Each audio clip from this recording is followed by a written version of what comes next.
Indonesia, sahabat pokok. Jumpa lagi dengan saya Rudi Julianto dalam channel YouTube Pokok Art. Masih ingat pohon ini kan? Ya, ini pohon loansung yang kurang lebih 2-3 bulan yang lalu saya bikin konten videonya. Pada saat itu adalah membuat perantingan awal dari bonsai loansung. Nah, sekarang udah bisa dilihat di sini pertumbuhannya sangat bagus, pohon kelihatan sehat dan cepat tumbuhnya. Ya, jadi sekali lagi saya katakan bahwa memprogram bonsai tidak atau mempercepat pertumbuhan atau membuat pertumbuhannya bagus bukan hanya dengan cara pemupukan saja. Pemupukan tetap nomor satu. Yang kedua adalah bagaimana cara kita memprogram pohon ini. Jadi pada teknik yang saya terapkan untuk semua karya saya adalah konsentrasi tumbuh. Ya, jadi dari awal memang ini udah dipilih mana yang diinginkan, mana yang tidak diinginkan dibuang. Yang diinginkan kita tumbuhkan. Oleh karena itu pertumbuhannya bisa cepat. Ya. Jadi kalau ditanya Pak Rudi bikin bonsai kok cepat, ya itu rahasianya. Rahasianya adalah pemupukan yang baik, kemudian konsentrasi tumbuh pada cabang dan ranting. Ya, ini adalah loansung impor dari Taiwan, tetapi udah dibudidaya di Indonesia. Ya, ini batang ini segede ini udah hasil budidaya di Indonesia. Saya sekarang adalah meneruskan untuk membuat dia menjadi sebuah bonsai.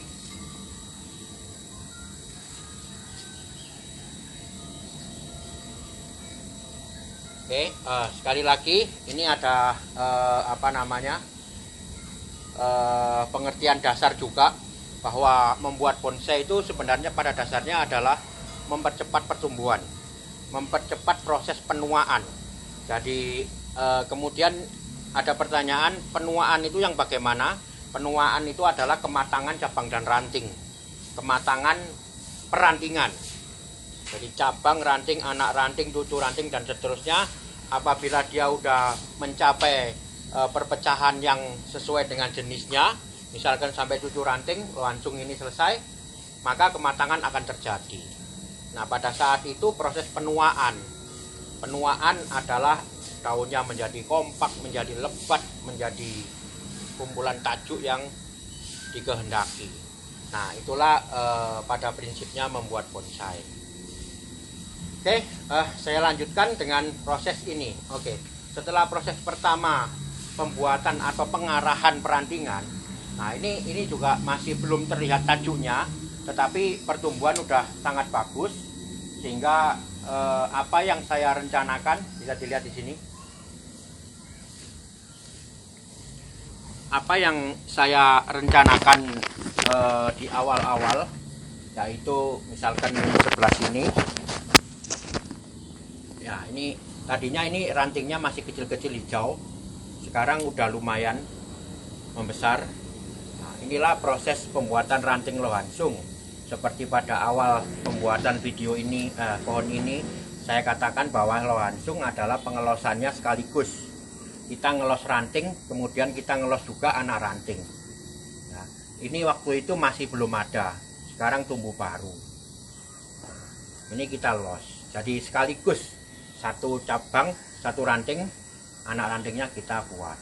Ini juga, ya. Jadi ini tumbuh baru. Nanti mungkin akan tumbuh baru lagi. Jadi langsung pada saat pembesaran ini cukup, kita potong ujungnya, semua sudah siap. Nah, seperti ini. Nah, ini pengelosan loansung, pengelosan langsung anak ranting, ranting ke anak ranting dan cucu ranting, dan kalau ada seterusnya dilos semua. Inilah cara pembuatan perantingan loansung. Jadi sekarang kita bisa melihat tahap kedua atau tahap berikutnya setelah pemilihan ranting pertama 3 bulan yang lalu. Nah, setelah ini apa yang harus kita lakukan? Yang harus kita lakukan adalah mengontrol pengarahan setelah pertumbuhan yang kedua ini. Jadi tetap kita kontrol, nanti yang perlu dikawat juga. Yang tadinya belum waktunya dikawat, sekarang udah lumayan bisa dikawat, diarahkan. Tetap dikontrol terus. Terutama adalah ya prinsip konsentrasi tumbuh, membuang tunas-tunas liar yang tidak terpakai. Bisa di zoom di sini. Ini ada tunas, bisa dilihat. Ini saya coba untuk menjelaskan sangat detail. Ini ada tunas, ini dibuang saja. Ini ada tunas, pertumbuhannya ke bawah, dibuang saja. Jadi kita tetap pertumbuhannya konsentrasinya ke anak ranting yang 1, 2, 3 ini. Nah, ini yang kita jaga. Makanya dengan konsentrasi seperti ini, kedua atau ketiga, keempat ini bisa tumbuh dengan cepat karena konsentrasi tumbuh. Nah, ini seperti ini, ada tunas yang bersebelahan terlalu dekat, kita buang satu, kita buang yang lemah. Yang kuat kita biarkan untuk menjadi selanjutnya.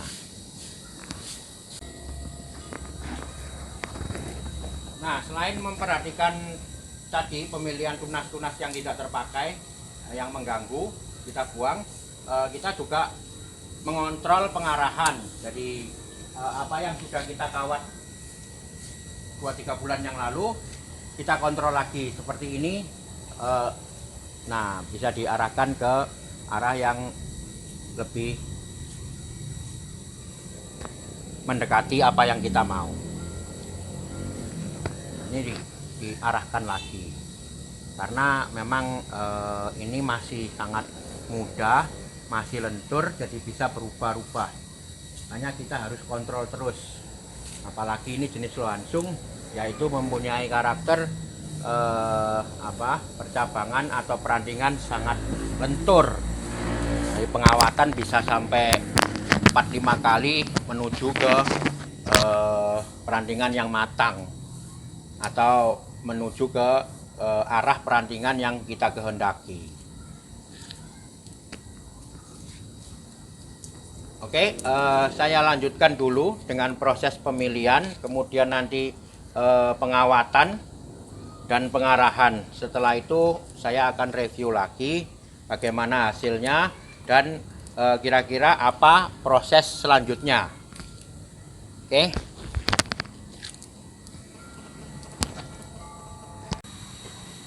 Nah, bisa lihat di sini. Jadi ini adalah pertambahan anak ranting baru. Ya, ini baru. Yang waktu itu mungkin cuman di sebelah sini saja. Nah, ini ada pertumbuhan baru yang harus kita kawat. Jadi proses tahap kedua ini adalah selain mengontrol arah tumbuh yang di awal sudah kita arahkan, kita juga menambah pengawatan apabila memang ada pertumbuhan ranting yang perlu dikawat. Ya, jadi ini sudah saatnya kita membuat detail pengawatan pada tahap ini karena anak ranting sudah sangat banyak dan tumbuh dengan baik. Nah, ini bisa dilihat di sini udah mecah 2. Nah, jadi ini harus dikawat karena lohansung sangat lentur. Tidak mungkin kita membentuk atau mengarahkan cabang ranting lohansung tanpa pengawatan.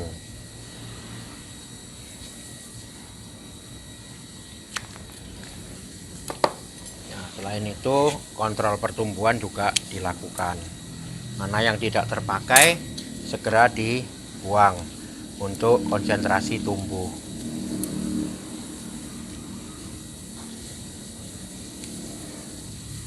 Memang ini kemungkinan akan dibesarkan, butuh agak besar supaya terjadi seperti ujung dari ekor untuk memperkuat arah tumbuh.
Nah, setelah dilakukan pengawatan ini, kita sekarang arahkan lagi.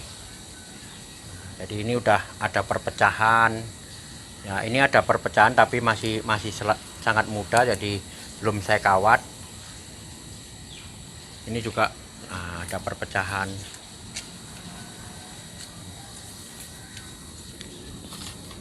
Yang tumbuh ke bawah dibuang.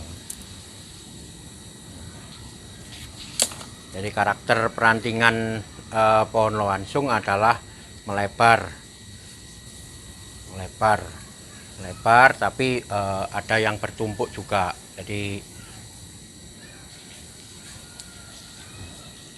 seperti ini, ada sebuah perantingan, kemudian ujungnya melebar, kita buat melebar. Nah, ini ada yang bertumpuk nanti di atasnya. Jadi kurang lebih nanti di sini ada kumpulan, di sini juga ada kumpulan-kumpulan. Nah, yang di atasnya ini menyusul sebagai kumpulan daun yang lebih atas lagi. Ya, dengan demikian dia akan bersusun, tetapi matahari tetap dapat full, tidak saling tindih atau menutupi dapatnya sinar matahari.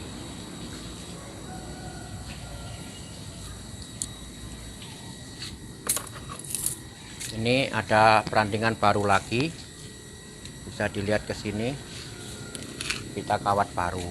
Nah, ini yang tadinya masih kecil, sekarang udah tumbuh bagus. Ini tadi sudah saya pilih. Nah, kita akan buat perantingan baru.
Nah, ini udah dikawat, bisa dilihat di sini, jelas ya. Nah, sekarang kita arahkan,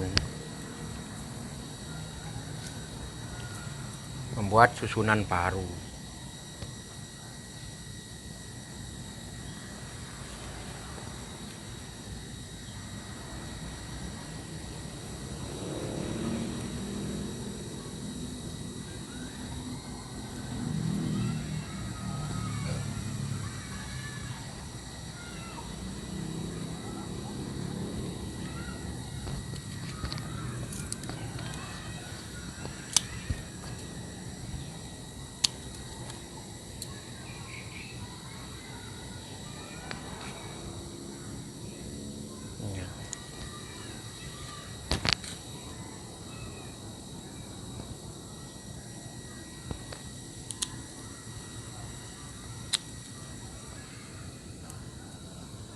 Seperlunya saja, jangan khawatir, nanti kalau kurang dia numbuh lagi. Seperti ini, tadi tidak ada, kemarin tidak ada, sekarang dia tumbuh. Kalau kita mau pakai, kita diamkan tumbuh sampai dia dalam kondisi yang memungkinkan untuk bisa dikawat. Ini juga tumbuh baru. Jadi itulah karakter loansung. Selain kita membesarkan, kita juga memilih sekaligus membesarkan anak ranting dan cucu rantingnya kalau ada. Jadi tidak bisa loansung besarkan dulu kemudian potong, numbuh lagi, besarkan lagi, tidak bisa begitu caranya. Tidak dapat, kita nanti akan tidak dapat titik tumbuh.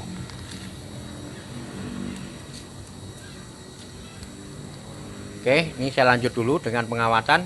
Nanti kita segera kembali setelah saya kawat semuanya. dan review tentang kondisinya setelah penanganan tahap kedua ini.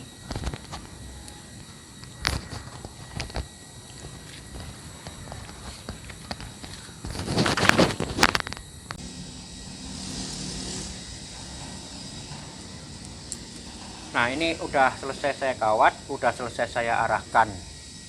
Inilah hasil akhir dari proses tahap kedua membuat perantingan ponsel langsung. Jadi masih tetap dalam tahap pembesaran. Jadi belum ada yang saya potong ujungnya. Ini masih mengarahkan kemudian menambah pengawatan. Tetapi dari hasil sekarang mungkin sudah bisa terlihat, atau paling tidak kita udah tahu bahwa perantingan di sini udah cukup komplit. Ya, seperti ini ada, tetapi masih perlu dibesarkan sekali. Jadi kurang besar karena ini ini adalah batang kedua, akan menjadi susunan mahkota. Sudah ada, tinggal kita proses pembesaran, kemudian proses penuaan dan seterusnya. Yang paling penting udah komplit kita. Ini juga meskipun kecil sudah ada sebagai pengganti atau penerus dari cabang yang dipotong. Oke, seperti di awal video pertama, mungkin perlu yang belum pernah melihat silakan dilihat di video pertama membuat bonsai langsung, bahwa desain apa yang cocok untuk bonsai langsung adalah kalau saya lebih baik punya desain yang pohonnya cenderung tinggi.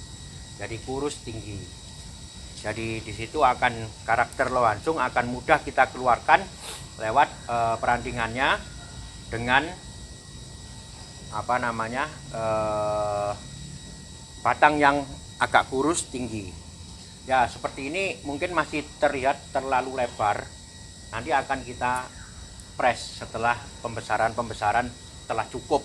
Akan kita potong, kemudian bisa dilihat tajuknya nanti akan lebih masuk sehingga kesan kurusnya pohon lebih terlihat. Ini masih banyak melebar, masih banyak melebar. Ya, bisa dilihat maju.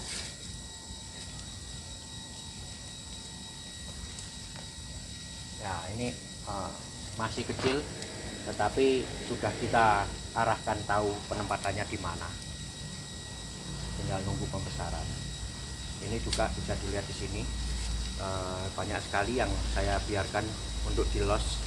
Sekali lagi langsung pengelosannya dibutuhkan bareng antara cabang, ranting, kemudian ranting, anak ranting, cucu ranting kalau ada, los saja bareng. Jadi tidak menunggu dibesarkan satu persatu, ranting dulu, anak ranting dulu, tidak, sekaligus. Jadi kita nanti mendapatkan pembesaran sekaligus sudah komplit mendapatkan anak ranting dan bahkan cucu ranting. Nah, di sini akan dibuat kumpulan semi mahkota, ya kita adakan. Nah, itulah perencanaan awal dari sebuah desain. Kita harus sudah punya gambaran ke depannya bagaimana, sehingga tahu apa yang harus dilakukan, termasuk memilih kemudian mengarahkan. Ya, kalau memilih dan mengarahkan kita tidak tahu ke depannya bagaimana, ya susah, tidak akan jadi nanti pohonnya. Jadinya nanti Allahu alam. Jadi nanti menurut nanti, tunggu nanti, tidak bisa. Dari awal kita sudah harus punya desain. Ya, saya pikir cukup dulu pertemuan kita yang kedua tentang pohon ini, pohon langsung. Buat teman-teman yang membutuhkan info dari pohon langsung, silakan ikuti konten khusus dari pohon ini. Jadi saya akan update terus pada ketiga, keempat, dan seterusnya. Oke, terima kasih telah menyimak. Silakan terus ikuti konten-konten channel YouTube Pokop Art. Konten yang berisi tentang info, teknik, dan sharing saya membuat bonsai. Tetap semangat. Mari berkarya, karya bonsai Indonesia, bonsai tropis, konsepnya Pokop. Salam Pokop.